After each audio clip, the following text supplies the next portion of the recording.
Hello Bookfighters, it is Thursday, I am Katie, and this week I will be discussing The Queen of Air and Darkness, the second book in The Once and Future King. Now right off the bat, I have to say I enjoyed this one a lot more than The Sword and the Stone. It's a little more serious, it's getting a little darker, and we get a little bit more into the meat of the Arthurian legend. We meet a lot of new characters, everything, it just goes a little deeper than anything that we had in The Sword and the Stone. It's a little less silly, though there's a bit of silliness to it.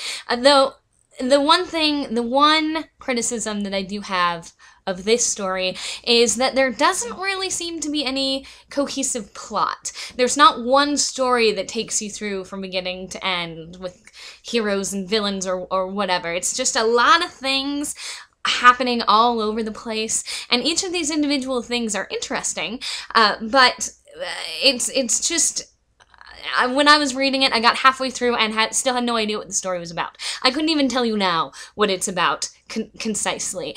So because of the structure of this, I will be discussing this book in parts. Part 1, Arthur and Merlin. So in this story, Arthur is a new king. He's just getting a handle on things, and he is going to be going to war with the Gales. Before he does this, he establishes the Round Table, and Merlin talks to him about what we now would call just war theory. These are ideas that are discussed quite a lot in all the literature that comes out of the World War era and immediately post the World Wars, particularly British literature. It's something that's very prevalent in Lord of the Rings, in Narnia, in a lot of literature that comes out of this time. Though just war theory wasn't an officially established philosophy until the 80s, the ideas of it were a long time in the making, and they kind of start here. So for those of you who don't know what just war theory is, I'm going to give you a quick and dirty rundown from it, and I'm going to read to you the 4 principles that came from when just war theory was officially confirmed by the Catholic Church. So the first is, the damage inflicted by the aggressor on the nation or community of nations must be lasting, grave, and certain. So basically, something bad and serious is about to happen if you don't do something about it. Second, all other means of putting an end to it must have been shown to be impractical or ineffective. So diplomacy has to have already been tried and failed. Every other thing needs to be tried before you go to war. Third, there must be serious prospects of success. So you can't fight a battle that you know from the beginning you're going to lose. You can't fight for glory. You can't fight for the sake of your honor. There has to be a possibility that you'll actually win, or else the war you're waging is unjust and spilling the blood is just a waste. And fourth, the use of arms must not produce evils and disorders graver than the evil to be eliminated. So, when you go to war, the pain you inflict on your enemy cannot be worse than what would have happened if you hadn't gone to war at all. This is one that really came about after the first nuclear bombs were dropped. Well, the only nuclear bombs were dropped, because it was just too big, too out of control. So the means that you go to defeat your enemy cannot be greater than the damage they would have inflicted on you. And these are all ideals that Merlin tells Arthur when they're discussing war. The entire portion of the novel that deals with Merlin and Arthur is really talking about how to conduct going to war, when it's appropriate to go to war. And so these ideals really come through. And so Arthur sort of comes to the conclusion, with heavy prodding by Merlin, that war is something that should be avoided at all costs, that peace is the ideal. You shouldn't kill people for sport.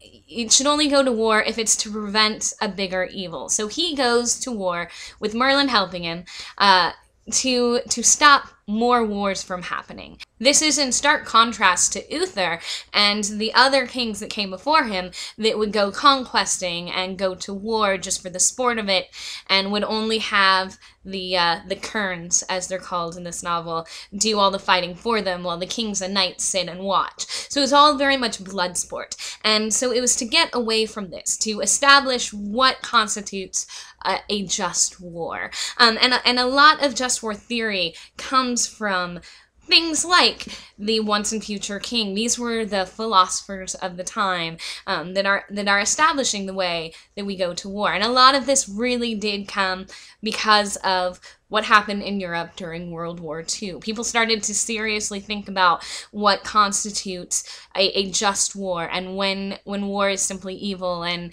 and all these other ideas because it was such a shock. Part 2, King Pellinor. So King Pellinor is back in this book, which I did not expect. I figured that he would go away for good after The Sword and the Stone because he just didn't seem all that important to me in that novel, but he's back and I actually like him in this one. I thought he was just a little bit too silly in The Sword and the Stone, but in this one he's just the right amount of silly. So he's still out after the questing beast, but he has fallen in love with a princess and had to leave the princess to sail away on a magic boat after the questing beast. And he's lovesick and heart-torn and mopey and writing sad poems and weeping and he loses interest in everything because his heart is just broken. So to try to get him out of his slump, the two knights that he's traveling with decide to pretend to be the questing beast, to dress up as the questing beast and have the King Pellinor defeat them to get him back on his feet. But what ends up happening is the questing beast falls in love with the knights pretending to be the questing beast. And it's very cute. It's very fun. I have a lot of fondness for this portion because it was just very happy. One of my favorite parts in this whole book is when Merlin tells the knights to psychoanalyze the questing beast. It's so... like, the anachronisms in these novels caused by Merlin traveling backwards through time are really funny to me. And I love this, like, well, just psychoanalyze the dragon. They're like, what? How would we do that? And Merlin goes, oh, the usual way. So after psychoanalyzing the dragon has transferred its love onto one of the knights instead of onto the fake dressed up questing beast that was two of the knights, and they follow each other around from now on, which is funny to me. It just amused me a lot. I loved it. And then, of course, in the end, the princess comes back, and King Pellinor and the princess get married, and it's a big to-do, and that's basically how this book ends. Part 3, Morgause and her 4 children. So we find out throughout the course of the book that Morgause is Arthur's half-sister, and she has these 4 children, but she is so vain and narcissistic that she just completely ignores them unless it suits her. And this has led to these 4 kids having a very skewed sense of right and wrong. As the book describes it, they have no sense at all about what is good and what is bad. So you see these kids going out and doing these horrible things, not for fun of causing pain to something else or out of a desire to do bad or to hurt somebody, but just they have no moral compass whatsoever. So they go to do things for attention or what have you that are just really horrible. The most startling chapter, I think, is the one where the boys go hunting the unicorn. And I don't even like unicorns, and I'm all in favor of hunting unicorns, but it was so horrible. It was so horrible what these kids did and how it was described, and they're just, you just picture it so clearly, and it's just awful, and I can't even describe it. I felt terrible after reading this, and these kids, they're crying while they're hacking up this unicorn, and they're trying to drag the head that they've sawed off of this mangled body back to their mother, so that maybe their mother will pay attention to them. And when they get this mangled unicorn skull up on the chair to display for her, she doesn't even notice.